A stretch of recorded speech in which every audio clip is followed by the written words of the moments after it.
Greg Harris is the president, CEO of the Rock and Roll Hall of Fame and Museum, and he joins us now. Greg, how are you?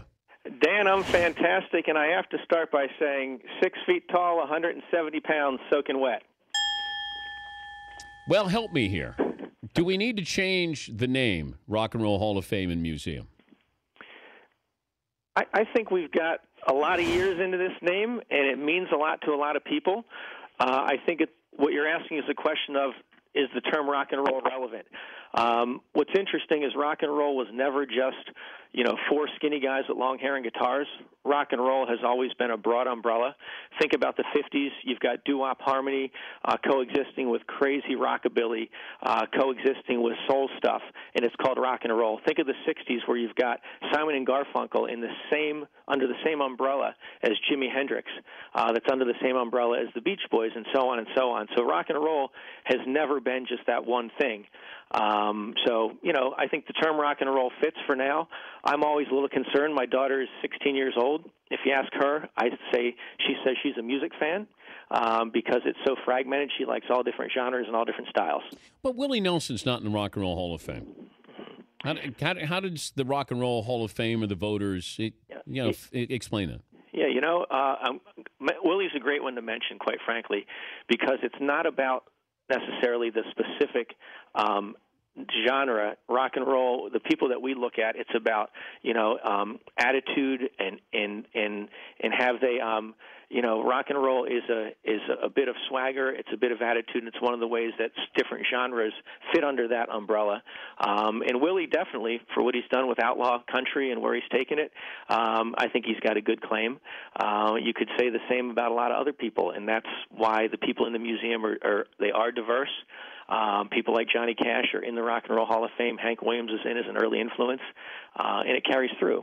So it is a broad umbrella, and a guy like him, could fit under the umbrella. He's not been nominated yet, but certainly impacted others. It was influential.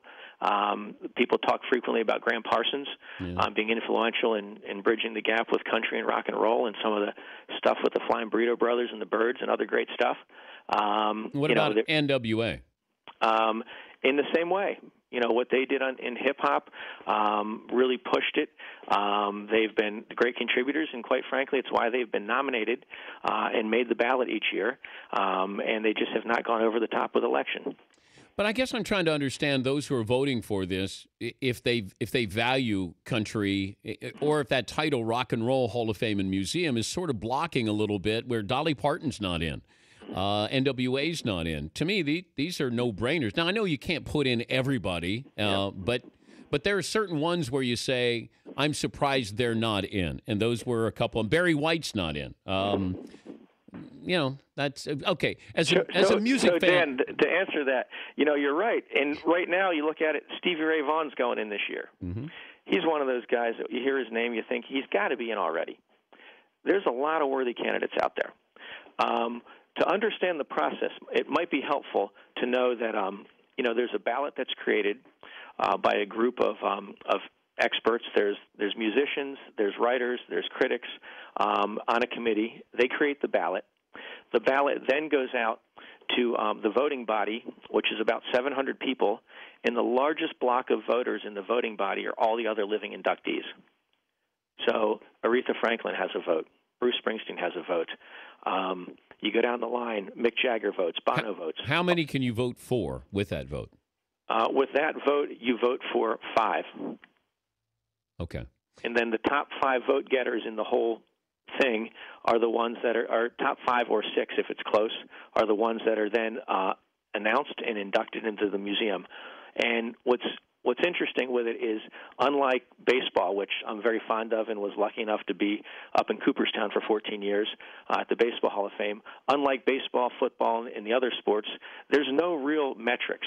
300 wins, pretty much a shoo-in. Yeah. 500 home runs used to be, but 3,000 hits, those things are absolutes in a way. In rock and roll, it's an art form, so it's subjective. Did you have strong impact and influence on the art form? Did you do something innovative? Did you take it in a new direction? Did you push the envelope? And when we talk about it that way, it really has nothing to do with record sales, with the number of Billboard charts and hits. Now, you could say that the more you sold, the more hits you had, the more people you influenced. But then bands that were really, really important and significant, like the Velvet Underground, who didn't sell many records but impacted a ton of artists for many years, they wouldn't be in, but they really should be. He's Greg Harris, the president of the Rock and Roll Hall of Fame and Museum, joining us, Dan Patrick Show. All right, take off your hat as the president and CEO. You're just a music fan like I am. The biggest snub, Rock and Roll Hall of Fame, is who? You know, that's a tough one to take your hat off for. I'm just talking to Greg, who's joining us from Cleveland. Oh, it's just you and me, and yes. There's no listeners out there. No. Hey, Greg, how are you? Hey, who do you think's the biggest snub in the Rock and Roll Hall of Fame and Museum? You know what's interesting, Dan, is some of those folks that were on my list got picked up this year.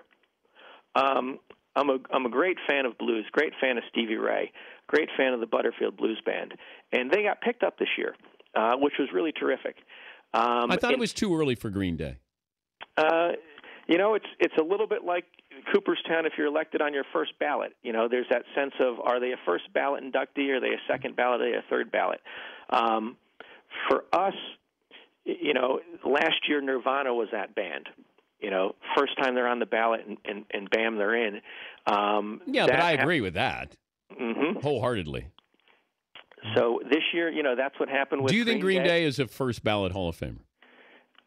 Excuse me? Do you think that that Green Day is a first ballot Hall of Famer? Well, yes, they got the votes. They were deemed to have the impact and influence on taking, you know, the great sounds of the Clash, the Ramones, the Pistols, and sort of taking it and rejuvenating it and bringing it out to a large audience and impacting a lot of others that went into music and performed and did things. So, you know, they got the nod. They'll be honored here in Cleveland, Ohio on April 18th at our induction ceremony, and they're in. All right, the single coolest thing in the Rock and Roll Hall of Fame, that if I go in, I've been in there before, but if you said I only have 30 minutes in the building, I have to see what? Okay, only 30 minutes? Yep. If you're there, I'm going to take you.